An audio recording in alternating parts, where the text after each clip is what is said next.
Coup de projecteur sur l'e-santé sur Tendance Droit. Nous allons nous intéresser à l'innovation médicale, à la différence entre médecine et santé ou encore à l'importance croissante des objets connectés avec notre invité Dominique Touvenin qui est professeur à l'École des hautes études en santé publique et spécialiste du droit de la santé.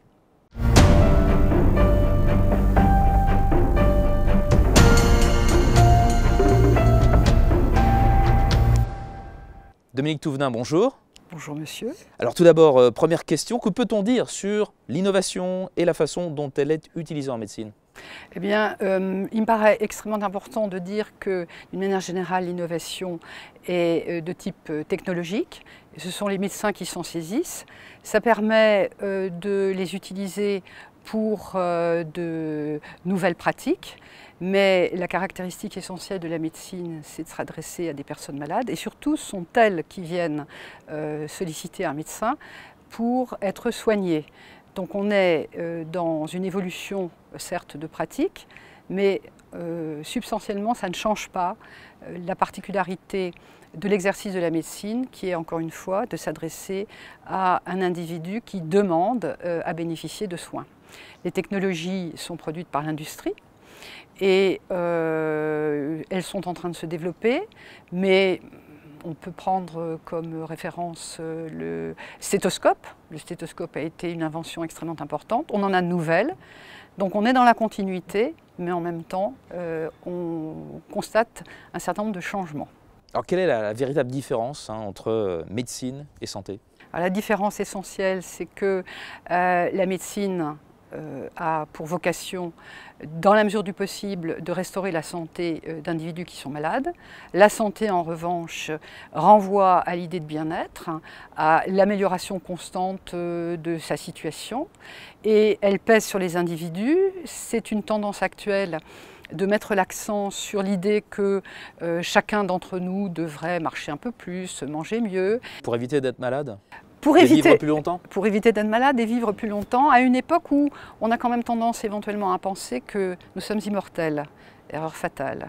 Alors quelles sont les conséquences de la place croissante que prennent les objets connectés dans notre vie? De produire une objectivation de la personne. Pour quelle raison? Parce que, comme on l'indique, les objets sont connectés, donc c'est pas seulement en lien, ils sont vraiment sur la personne. Ils ne sont pas dans, ils sont sur la personne. Donc on a de très nombreuses applications. On a également le développement de montres, par exemple, et il s'agit de mesurer et surtout de quantifier, plus que de mesurer, toute une série d'éléments de type biologique, ou bien de vérifier l'exercice physique, la manière dont la personne est en capacité de maigrir, etc. Donc ce sont des propositions qui sont commerciales, qui passent par Internet, donc c'est entièrement lié aux technologies de l'information et de la communication. Et on propose de plus en plus d'outils dans un monde par ailleurs, où on insiste sur l'idée qu'il serait judicieux que chacun améliore sa santé, parce que s'il améliore sa santé, il sera en meilleure forme. S'il est en meilleure forme, il ne tombera pas malade. Et la différence essentielle par rapport au diagnostic, c'est qu'il est toujours fait par un spécialiste qui a les compétences et surtout rapporté à une personne.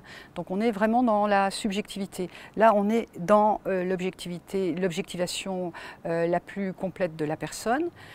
Cette technique d'objectivation donne des idées à un certain nombre d'acteurs, notamment les assureurs, et avec des propositions qui existent déjà de réduire le montant de la prime si la personne administre la preuve qu'il fait bien sa gymnastique ou en tous les cas tente pas dans la journée. Et au fond, c'est un mode de contrôle sur les personnes et on peut se poser la question d'une forme de, comment dirais-je, d'autocontrôle, c'est-à-dire que c'est la personne elle-même qui l'accepte dans une société qui produit quand même cette idéologie largement partagée par des instances, notamment les instances européennes, d'une amélioration globale de la santé dans une société qui vieillit. Et l'espérance, c'est de limiter les dépenses de santé, puisque on attend que chaque personne se prenne en charge.